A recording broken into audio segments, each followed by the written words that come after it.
जय हिंद। देखिए, डीआरडीओ ने जो अभी कोरोना के लिए दवा बनाई है, ये दवा कहाँ तक कारगर है और सेकेंड वेव कब कम पड़ेगा और थर्ड वेव कब आएगा और ये ट्रिपल म्यूटेंट क्या है और ये यूनिवर्सल वैक्सीन क्या है जो हर तरह के कोरोना पे काम करेगी, इसको आप समझते हैं। देखिए, डीआरडीओ बहुत साल पहले से कैंसर पर काम कर रहा था। उसने एक दवा बनाई थी जिसे शॉर्टकट में जिस दवा को हम लोग 2DG कहते हैं, इसका पूरा नाम होता है 2-डाईऑक्सी डी ग्लूकोज। ये दवा क्या करती है कि शरीर में जो इन्फेक्टेड कोशिकाएं हो जाती हैं, जिन कोशिका में कोई बीमारी लग गई है, ये क्या करता है, उन कोशिका का ग्लूकोज सप्लाई बंद कर देता है। उस कोशिकाओं को, उस सेल को ग्लूकोज मिलने ही नहीं देता है, जिस वजह से वह सेल खुद ही डैमेज होकर मरने लगता है। यहां आप देखिएगा कि यहां पर ये ग्रीन कलर की जो सेल है वो हमारी अच्छी सेल है और जो उसमें रेड कलर की है वो वैसी सेल है जो इन्फेक्ट होकर अब मर रही है, डाइंग सेल है। तो ये क्या करता है, 2DG यानी 2-डाईऑक्सी डी ग्लूकोज जो डीआरडीओ ने बनाया है, ये इस डाइंग सेल का जो इन्फेक्टेड सेल है ग्लूकोज बंद कर देगा। तो आने वाले कुछ वक्त में वो खुद ही वो कोशिकाएं मर जाएंगी और हमें एक फ्रेश कोशिका मिल जाएगी।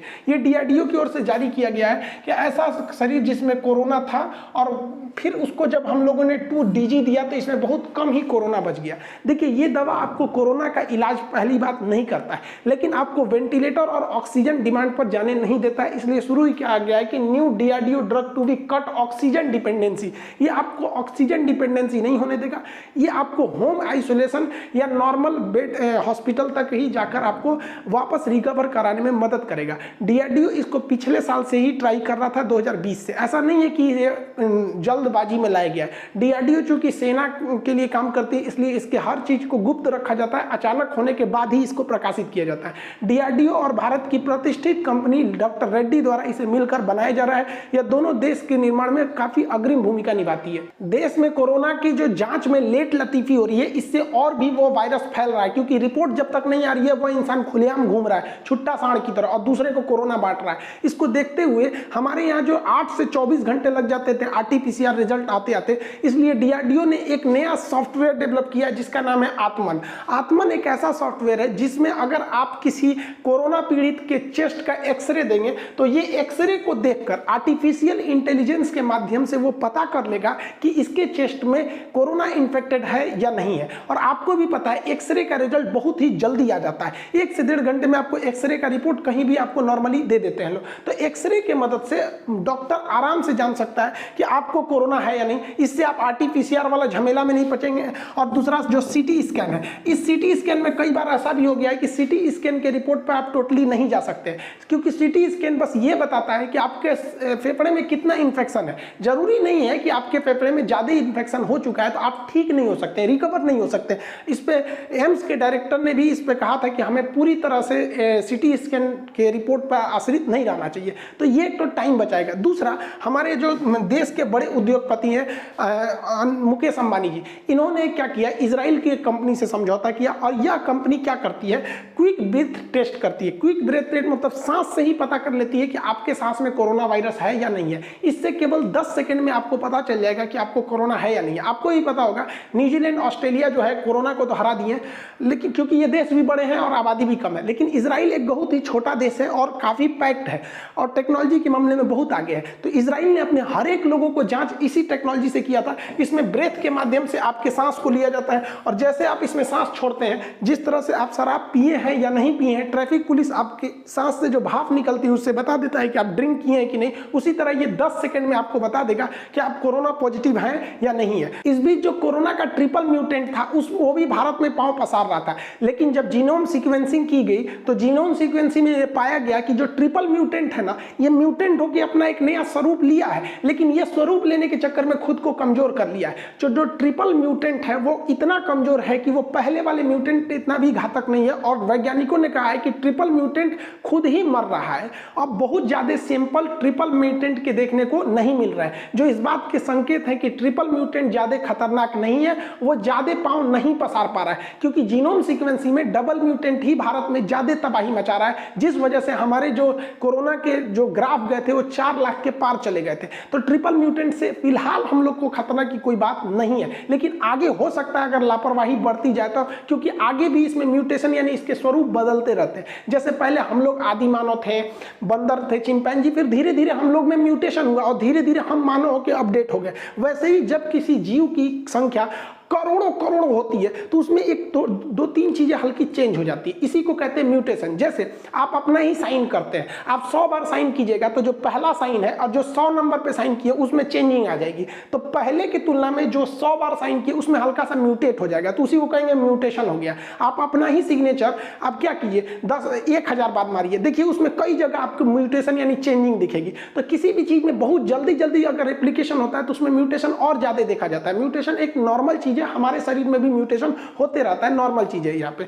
अब रही बात सेकेंड, जो डबल म्यूटेशन था जो भारत में तबाही मचाया, जिससे सेकेंड वेव आया था, तो सेकेंड वेव जो है अब धीरे धीरे अपने सेचुरेशन पॉइंट पे आ गया है। हम शुरू से कह रहे थे आपको कि सेकेंड वेव जो है वो 15 से 20 मई के बीच में आपका आराम से मतलब यहां तक सेचुरेट हो जाएगा। अब देखेंगे कि अब जो हमारा जो केस था 4 लाख के क्रॉस कर रहा था, अब 3,90,000 के इर्द गिर्द रह रहा है, और ये 15 से 20 मई आते आते हम इस पे कंट्रोल कर लेंगे। महाराष्ट्र, उत्तर प्रदेश, दिल्ली, ये लोग जो है वो सेकेंड वेव के पीक तक पहुंच चुके हैं, अब ये लोग डिक्लाइन करेंगे। लेकिन अफसोस की बात यह है कि महाराष्ट्र और दिल्ली के जिन जगहों पे कोरोना था वो तो डाउन हो रहा है, लेकिन कई नए ऐसे जगह हैं जहां कोरोना नहीं था, वहां से भी मरीज अब मिलने लगे हैं। तो सेकेंड वेव का पीक लगभग हम पीक के पास पहुंच रहे हैं। सब लोग के लिए यही एक समय सबसे क्रूशियल है, क्योंकि इस समय जो पकड़ाएगा पीक पर कोरोना, उनको एकदम पीक पे पहुंचा देगा, कोरोना एकदम ऊपर पहुंचा देगा, क्योंकि नाव हमेशा किनारे पे डूबती है और पूरे देशवासी लोग कंट्रोल कर लिए। 15 से 20 मई का ये नाव हमारा किनारे पे आ गया, यहां जो पकड़ाएंगे उनकी नैया टाइटेनिक की तरह डूब जाएगी। कुछ लोग का कहना है कि कोरोना कभी जाएगा ही नहीं, ऐसा बात नहीं है। देखिए थर्ड वेव जरूर आएगा, लेकिन इतिहास से सीखिए कि किसी भी बीमारी का, चाहे वो स्पेनिश फ्लू हो, सबसे खतरनाक होता है सेकेंड वेव, उसके बाद फर्स्ट वेव। तो हम लोग फर्स्ट वेव झेल चुके हैं, सेकेंड वेव झेल रहे हैं, थर्ड वेव खतरनाक नहीं होता है। अब भारत में भी कोरोना का थर्ड वेव उतना खतरनाक नहीं होगा, जो अक्टूबर या सितंबर के महीने में आएगा। हम लोग सितंबर से अक्टूबर के राउंड द फिगर हम लोग थर्ड वेव को देखेंगे, लेकिन उस वक्त तक हम थर्ड वेव पर काबू पा चुके रहेंगे, क्योंकि जब तक थर्ड वेव आएगा हमारी कुल जनसंख्या का 15% लगभग जनसंख्या डायरेक्टली या इनडायरेक्टली कोरोना से जंग जीत चुकी रहेगी। हम बहुत से ऐसे लोग हैं जो कोरोना हुआ ठीक भी हो गया, उन्हें पता भी नहीं चला। तो 15% तो ऐसे लोग हैं जो कोरोना से लड़ चुके रहेंगे, और 15% जो बच्चे हैं जिन्हें किसी भी वैक्सीन की जरूरत नहीं है। और अक्टूबर का महीना आते आते हम लोग अपने लगभग 40% जनसंख्या को वैक्सीनेट कर चुके रहेंगे। तो इस हिसाब से अगर हम देखते हैं तो उस समय तक हमारी 70% जो आबादी रहेगी अक्टूबर के महीने में, वो कोरोना से सेफ हो चुकी रहेगी। उन्हें डेथ थ्रेट नहीं रहेगा कि वो मर जाएंगे। केवल 30% ही लोग हैं जिन पर खतरा मंडराएगा। तो 30% लोगों को लिए उस समय तक अवेलेबल बेड रहेंगे, ऑक्सीजन की किल्लत नहीं आएगी, वहां वेंटिलेटर की कमी नहीं रहेगी। उस समय तक वीराफीन दवा शायद सक्सेस हो जाए, या नेजल एक्सप्रे सक्सेस हो जाए। उस समय तक डेक्सामेथासोन जैसी दवाइयां हो गई, या रेमडेसिविर हो गए, जो इस तरह की कालाबाजारी है, जब हमको पूरी जनसंख्या को देना है तब ना घट जा रहा है। उस समय तक बस 30% ही रहेंगे, और गवर्नमेंट वैक्सीनेशन तेज करेगी तो ये भी संख्या बहुत घट जाएगा। तो थर्ड वेव से किसी को घबराने की जरूरत नहीं है। अभी हमारी 70% जनसंख्या जो है वो इस कोरोना के डर में है, लेकिन थर्ड वेव में केवल 30% लोग रहेंगे, और उस समय तक भी हम लोग पूरी तरह से कोरोना से बहुत जागरूक हो चुके रहेंगे। देखिए कोरोना जो है ये एक कई खानदानी, मतलब इन सब का एक बहुत बड़ा खानदान है, एक दो तो नहीं है। ये मतलब कोरोना एक फैमिली है, इसके अलग अलग टाइप पाए जाते हैं, जिसमें से एक टाइप है हम लोग का SARS-CoV-2, ये एक टाइप है। बाकी इन सब का बहुत बड़ा खानदान है, इस ससुरे से बहुत बड़ा बीमारी पैदा करता है। इसलिए दुनिया के वैज्ञानिकों ने एक यूनिवर्सल वैक्सीन बनाने पर एकमत हुए हैं, जो इनके पूरे खानदान पर हमला कर सके, ऐसा एंटीबॉडी डेवलप कर सके जो कोरोना के खानदान का कोई भी हो, चाहे वो सार्स हो, चाहे वो मर्स हो, या कोरोना की फैमिली का कोई भी उसे मार सके। उसी के लिए यूनिवर्सल वैक्सीन प्रोग्राम चलाया जा रहा है, और जब ये आएगा तो हम लोग एक बहुत बड़े बीमारियों के ग्रुप से निजात पा जाएंगे। वर्तमान कोरोना पे भी नए नए रिसर्च हो रहे हैं। अभी रूस ने स्पुतनिक, जो सबसे दुनिया में पहली वैक्सीन बनाई थी, उसी का स्पुतनिक लाइट बनाया है, जो सिंगल डोज पे ही काम कर जाता है। ये सिंगल डोज वैक्सीन जो है ये लगभग 70% 60 से 70% तक कारगर है। ये बहुत बेहतरीन है, क्योंकि एक डोज से आपको बहुत अच्छी इम्यूनिटी मिल जाती है, और इससे बहुत तेजी से लोगों को वैक्सीनेट करके सुरक्षित किया जा सकता है। अब देखिए कुछ लोग का कहना है कि रूसी वैक्सीन बहुत अच्छी, बहुत जल्दी काम करती है। ऐसा नहीं, आप भ्रम में पल रहे हैं। देखिए रूसी वैक्सीन जो है उसमें एक से दूसरे डोज में भले 21 दिन का गैप रहता है, लेकिन वो काम करना चालू करती है दूसरे डोज लगने के 21 दिन बाद, यानी टोटल कितना दिन ले रहा है आपको? 42 दिन। वही भारत में जो बनी हुई कोवैक्सीन है उसको देखेंगे तो 28 दिन के गैप पर लगाया जाता है और 14 दिन के बाद आपको वो काम करना चालू कर देती है। तो 28 और 14 देखेंगे तो ये भी 42 दिन ही काम कर रही है। तो दोनों तो सेम काम कर रहे हैं। तो ये हल्ला किसने उड़ा दिया कि हमारी वैक्सीन अच्छी नहीं है? एकदम एक्यूरेट है। ये 91% एफिकेसी देती है, ये 82% देती है। बहुत का अंतर नहीं है, हम बहुत सेफ हो जाते हैं क्योंकि दोनों 100% नहीं देते हैं। दोनों का काम है आपको मरने से बचाने का काम है। और रही बात कोविशील्ड की जिसे सीरम इंस्टीट्यूट बना रही है, इसमें ज्यादा टाइम लगती है। देखिए इसमें 56 दिन पे तो अंतराल पे लगना चाहिए, उसके बाद 56वां दिन पे जब दूसरा डोज लेंगे तो उसके 14 दिन बाद काम करेगा, यानी लगभग ये 70 दिन का टाइम ले लेता है और 81% आपको एफिकेसी देता है। इस हिसाब से देखेंगे तो सबसे बेस्ट हम लोग को तो खुद की वैक्सीन लग रही है जिसपे किसी भी तरह का पेटेंट या विदेशी दबाव नहीं है। इस समय कोरोना का कंट्रोल करने का एक रास्ता है कि इजराइल के मॉडल पर पूरी जनसंख्या का वैक्सीनेशन करना। इसके लिए तभी संभव है जब पूरी दुनिया के वैक्सीन भारत में अवेलेबल हो। दुनिया में फाइजर है, जॉनसन एंड जॉनसन है, मोडर्ना है, नोवावैक्स है, स्पुतनिक है, चाइना का जो सिनोवैक्स है उसको छोड़िए, वो फालतू है, ससुरा वो हजमोला बराबर है, उसको हटा देते हैं। तो इतनी वैक्सीन है। तो भारत सरकार कह रही है कि हम फाइजर को ला ही नहीं सकते हैं, उतना हमारे पास कोल्ड चेन नहीं है। अरे भाई साहब, आपको कौन कह रहा है कोल्ड चेन लगाने के लिए? हम लोग दुनिया का सबसे महंगा आईफोन खरीद सकते हैं ना। भारत सरकार को परमिशन देना चाहिए कि Pfizer, Moderna, Novavax, Johnson and Johnson आप लोग भी भारत में आइए, अपना क्लिनिक डालिए, अपना वैक्सीनेशन सेंटर डालिए। आप कैसे वैक्सीन को ठंडा करते हैं, कैसे नहीं करते हैं, वो आपकी जिम्मेदारी है। आपको लोग पैसा देके और वैक्सीन लगवाएंगे। हद देखिए, हम बताइए, हम जब अपनी वैक्सीन लगाएं तो उस समय हमको बड़ा अफसोस लगा कि हम दूसरे का हक मार रहे हैं, क्योंकि हम सक्षम हैं वैक्सीन को खरीद कर लगवाने में, और वहां हम वही लाइन लगाएं जहां इस देश का एक गरीब लोग जिसको वैक्सीन की ज्यादा जरूरत थी वो लोग भी वहीं लगाएं। बताइए, मजबूर कर दिया गया। क्या हम वैक्सीन खरीदने में सक्षम नहीं है? इस देश के 20% ऐसे लोग हैं जिन्हें फर्क ही नहीं पड़ता है कि वैक्सीन 2 रुपए में मिल रहा है कि 10,000 में मिल रहा है, वो लगवा लेंगे।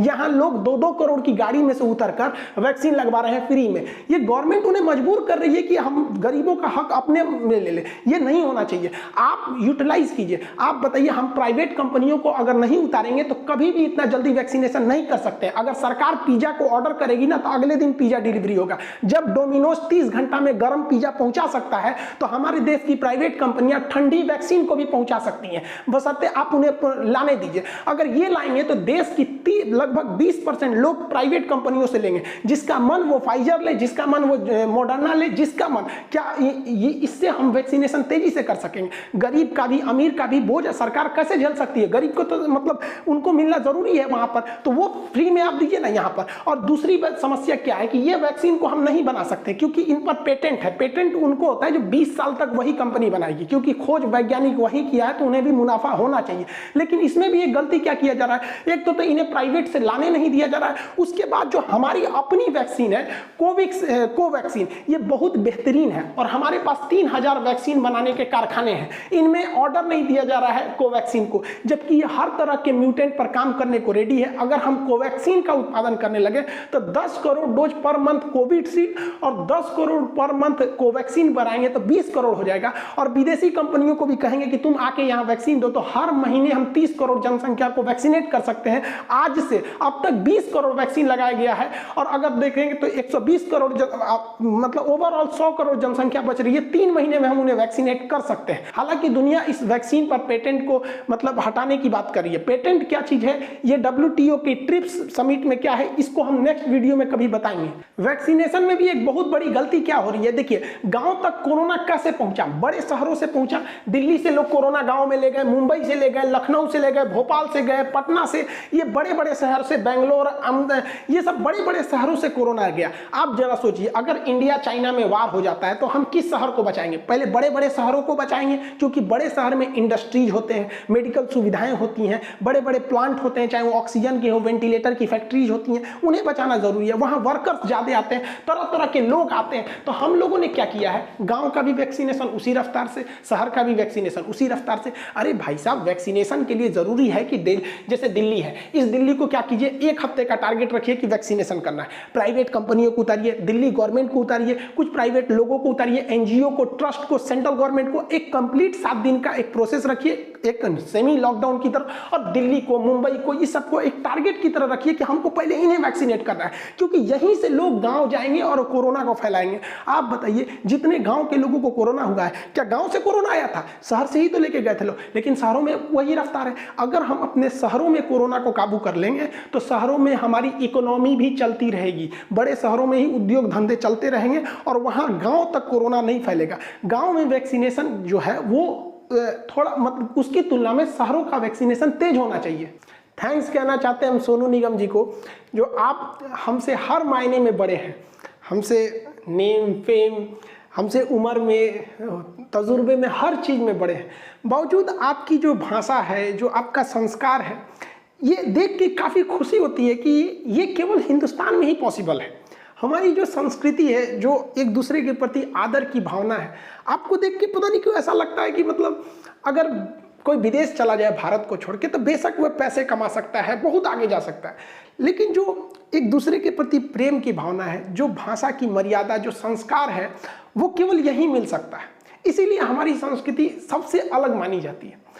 हम आपसे उम्र में क्या बताएं, आप आधे हैं, आपने सही बोला, हम आपसे उम्र में बहुत छोटे हैं, बट फिर भी आपका अपने छोटों के प्रति ये जो प्रेम की भाव है, शायद ये मिसाल बने लोगों के लिए। बहुत बहुत आपका थैंक्स। आपका गाना सुन के हम लोग, मेरी पूरी फैमिली के साथ हम लोग सुनते थे उस गाने को। हम कभी सोचे नहीं थे कि आप हमें भी जानेंगे। आप कभी पटना आए तो ज़रूर एक बार मौका दें हमें। हम ये उम्मीद करते हैं कि हम लोग बहुत जल्दी मिलेंगे और ज़रूरी भी है। हम ये जो 21वीं सदी है, ये हम लोग को बदलना है अपनी विचारों से। हम जहाँ हैं, लॉकडाउन में आपने भी बहुत कुछ लोगों को सिखाया, चाहे वो संगीत के माध्यम से हो, अपने यूट्यूब के माध्यम से आपने बहुत लोगों को सिखाया। तो ये 21वीं सदी हमें सबको मिलकर इस देश को बदलना है।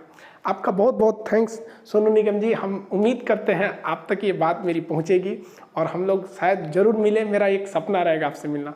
एक बंदा है जिसको आप लोग सुनो और देखो, मैं तो उसके प्यार में पड़ गया हूँ। वो है Khan sir. Oh my God, उस आदमी को तो पद्मश्री मिलना चाहिए जल्दी। He is a 26-27 year old boy I would say, and what a wonderful teacher he is. उनको तो मैंने भी अपना गुरु मान लिया है, कितनी बातें सीखा हूँ उनसे। तो अगर आपको मौका मिले तो खान सर के पास ज़रूर जाना। वो इतनी बड़ी बड़ी बातों को इतनी अच्छी तरह सिखाते हैं। है तो मुझसे बहुत छोटा, मेरे से आधी उम्र का है ऑलमोस्ट, लेकिन मैं क्योंकि उतना अच्छा टीचर है तो मैं उनको इज्जत से कहूँगा कि वो इतना अच्छा सिखाते हैं, इतनी अच्छी अच्छी बातें बताते हैं और उनका नज़रिया इतना निष्पक्ष है। वो ना लेफ्ट है ना राइट है। ये बात मुझे पसंद है उनकी। जहाँ गवर्नमेंट की बुराई करनी होती है वहाँ करते भी हैं, और जहाँ गवर्नमेंट का साथ देना होता है वहाँ भी साथ देते हैं। सो इज़ अ निष्पक्ष guy and I love him. So अगर खान सर आप इसे देख रहे हैं तो मेरी तरफ से आपको बहुत बहुत आशीर्वाद, बहुत बहुत दुआएं और बहुत बहुत प्यार। Keep up the good work and I love you very much. मैं फिर आपकी और आहिस्ता आहिस्ता यूट्यूब में देख के आपसे और बहुत सारी बातें सीखना चाहता हूँ। God bless everyone and please check out Khan sir. मिलेंगे नेक्स्ट क्लास में। जय हिंद।